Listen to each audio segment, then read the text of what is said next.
یہ میرا آزمایا ہوا ایک تجربہ ہے کہ جب بچوں کو اس طرح سے تربیت دی جائے کہ جس میں حکم خدا پامال نہ ہو رہا ہو تو یقیناً بچے بہت جلد خدا کی طرف راغب ہونے کی کوشش بھی کیا کرتے ہیں اور ذوق و شوق بھی پیدا ہو جایا کرتا ہے۔ اور سیرت آل محمد ہمیں یہ سمجھاتی ہے کہ آپ دیکھیے کیا آج کل کی مائیں اپنی اولادوں سے اتنی محبت کر رہی ہیں کہ جتنی محبت جناب سیدہ فاطمہ زہرا سلام اللہ علیہا نے اپنے فرزندوں سے کی، اپنی بیٹیوں سے کی، امام حسن اور امام حسین علیہ السلام سے اتنی محبت کی۔ جب میری شاہزادی دنیا سے رخصت ہوئی ہے اس وقت اگر دیکھا جائے جو عمر مبارک بتائی جاتی ہے 6 سے 7 سال کی عمر بتائی جاتی ہے امام حسن اور امام حسین علیہ السلام کی کہ جس وقت ان کی ماں ان سے جدا ہو گئی تھی، لیکن اس تمام وقت میں میری شاہزادی نے اپنے بیٹوں کی اس طرح سے پرورش کی ہے کہ وہ روزہ کس طرح سے رکھوایا کرتی تھی کہ روزے کا شوق پیدا ہو جایا کرتا تھا، ان بچوں کو بھی روزہ رکھوایا کرتی تھی۔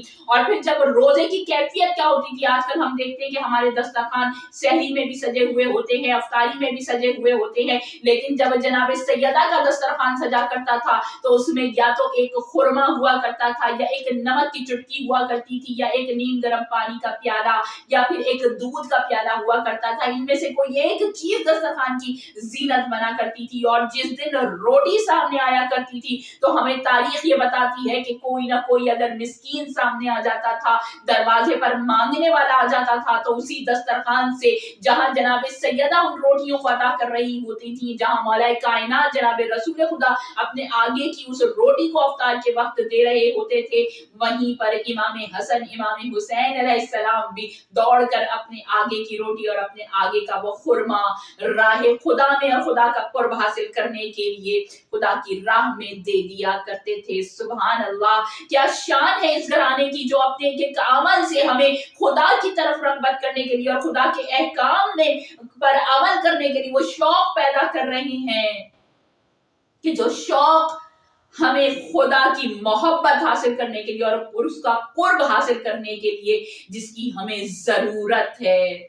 جب ماہ رمضان آتا تھا اہل بیت علیہ السلام کا طریقہ کیا تھا؟ اہل بیت علیہ السلام کا طریقہ یہ تھا کہ جو ماہ رمضان کی روح ہے اس پر عمل کیا کرتے تھے، یعنی کہ نہ سیر ہو کر کھایا کرتے تھے نہ سیر ہو کر پیا کرتے تھے، بلکہ اس یاد خدا میں اور خدا کے حکم کی تعمیل کرنے کے لیے اپنے آپ کو زیادہ سے زیادہ بھوکا رکھا کرتے تھے، فاقے رکھا کرتے تھے، روزے رکھا کیا کرتے تھے اور اپنے آگے کا کھانا ان بھوکوں کو کھلا دیا کرتے تھے۔ یہ اہل بیت علیہ السلام کی تربیت ہے۔ اور اسی ماہ رمضان جب یہ آیا کرتا تھا تو ایک روایت میرے سامنے چوتھے امام سے منسوب میرے سامنے آئی ہے جس کو مختصر آپ کے سامنے ضرور بیان کروں گی میں، کہ جب ماہ رمضان آیا کرتا تھا، میں نے جس طرح اپنی ایک پچھلی ویڈیو میں آپ کے سامنے بیان کیا تھا کہ ہمارے چوتھے امام زین العابدین علیہ السلام اللہم صلی علی محمد و آل محمد، ان کا کردار ہمارے سامنے کیا تھا کہ وہ زیادہ سے زیادہ کنیزیں اور غلام رکھا کرتے تھے اور ان کی تربیت کر کے انہیں آزاد کر دیا کرتے تھے۔ تو میرا امام جب ماہ رمضان آیا کرتا تھا، جب ماہ رمضان کی ابتدا ہوا کرتی تھی تو اپنے تمام جتنی بھی کنیزیں اور غلام ہوا کرتے تھے انہیں جمع کیا کرتے تھے اور ان کے درمیان کھڑے ہو جایا کرتے تھے اور ان سے سر جھکا کر پوچھا کرتے تھے کیا میں نے تم پر اس پورے سال میں کوئی ظلم کیا ہے، کوئی تم سے زیادتی کی ہے تو آؤ اور آ کر مجھ سے بدلہ لے لو۔ اور جب ماہ رمضان کا آخری دن آیا کرتا تھا تو میرا امام اسی طرح سے اپنے غلاموں اور کنیزوں کو جمع کر کے کہا کرتا تھا کہ دیکھو تم نے فلاں دن میں فلاں غلطی کی، ایک ایک چیز کو لکھ لیا کرتا تھا میرا امام، اور لیکن پورے رمضان میں اپنے غلاموں کو کبھی کوئی سزا نہیں دیا کرتے تھے، کبھی کوئی ان کے ساتھ ایسا رویہ نہیں کیا کرتے تھے کہ جو خدا کی ناراضگی کا سبب بنے یا اس کا دل دکھے۔ اللہ اکبر، کیا گھرانہ ہے! ماہ رمضان کی کس طرح سے تیاریاں کر رہے ہیں کہ خدا کو راضی کرنے کے لیے اس کے بندوں کو راضی کر رہے ہیں،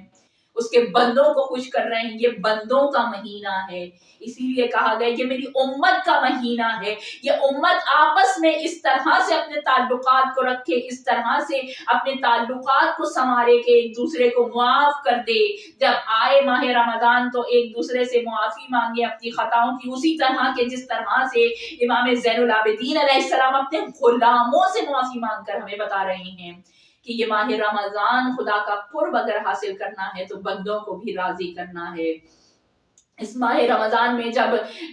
آخری دن آیا کرتا تھا تو میرے چوتھے امام اپنے غلاموں کے درمیان کھڑے ہو کر انہیں ان کی خطائیں بتایا کرتے تھے، اور جب وہ غلام اور کنیز اس کا اقرار کر لیا کرتے تھے کہ ہاں ہم سے یہ خطا ہوئی ہے امام ہمیں معاف فرما دیجئے، تو میرا امام زاروں قطار آنسوؤں سے رویا کرتا تھا اور رو کر کہا کرتا تھا، میرا امام اپنے غلاموں سے اور اپنی کنیزوں سے کہتے تھے کہ اس طرح میرے ساتھ الفاظ دہراؤ اور مجھ سے کہو یہ جملے کہ جس طرح آپ نے ہماری یہ غلطیاں اپنے پاس لکھ کر رکھی ہوئی ہیں، آپ کے رب نے بھی آپ کی وہ غلطیاں آپ کے اپنے پاس رکھی ہوئی ہیں، اور جب روز قیامت آئے گا اور آپ کا نامہ اعمال آپ کے ہاتھ میں دیا جائے گا تو آپ کس طرح سے اپنے رب کا سامنا کریں گے۔ تم مجھ سے یہ الفاظ دہراؤ اور تم مجھ سے یہ کہو کہ جب آپ اپنی ان خطاؤں کا اس نامہ اعمال کو دیکھ کر اپنے پروردگار عالم کی بارگاہ میں جائیں گے تو آپ خدا سے مغفرت طلب کریں گے۔ تو جو آپ اپنے خدا سے امید رکھتے ہیں کہ آپ کا پروردگار آپ کی تمام خطاؤں کو درگزر کر کے آپ کو معاف کر دے، بس اسی طرح سے آپ ہماری خطاؤں کو معاف کر دیجئے۔ اللہ اکبر، کتنا عظیم امام ہے ہمارا جو ہمیں سلیقہ زندگی کا سکھا رہا ہے کہ کوئی بھی خطا ہو، کوئی بھی غلطی ہو، جب ماہ رمضان تمہارے پاس آ جائے تو جو امید تم پروردگار سے رکھتے ہو کہ وہ تمہاری خطاؤں کو معاف کر دے، تمہارے گناہوں کو معاف کر دے، تو پہلے تم ان لوگوں کی خطاؤں کو معاف کر دو، تم لوگوں کی غلطیوں کو معاف کر دو، ان سے درگزر فرما لو، یہی سوچتے ہوئے کہ آج ہم اس کی بندوں پر رحم کریں گے، آج ہم اس کے بندوں کی خطاؤں کو معاف کریں گے، درگزر کریں گے اس کے غلطیوں سے، تو یقیناً ہمارا پروردگار بھی ہم پر اسی طرح سے رحم فرمائے گا اور ہمارے گناہوں کو معاف کر دے گا۔ بس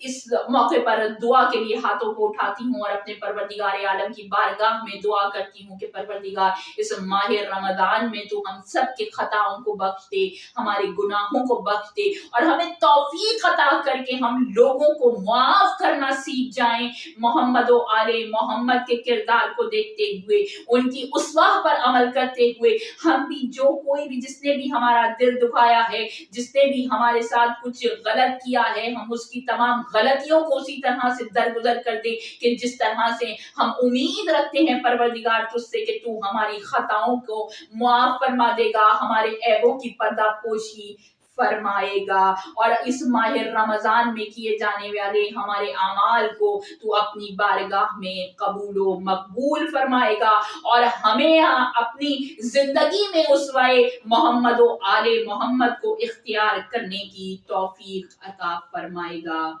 بس آج کے لیے اتنا ہی، اگلی ویڈیو تک کے لیے اپنی اس میزبان کو اجازت دیجیے۔ وآخر دعوانا الحمد للہ رب العالمین، وصلی اللہ علی سیدنا محمد وآلہ الطیبین الطاہرین، اللہم صلی علی محمد وآل محمد وعجل فرجهم اجمعین۔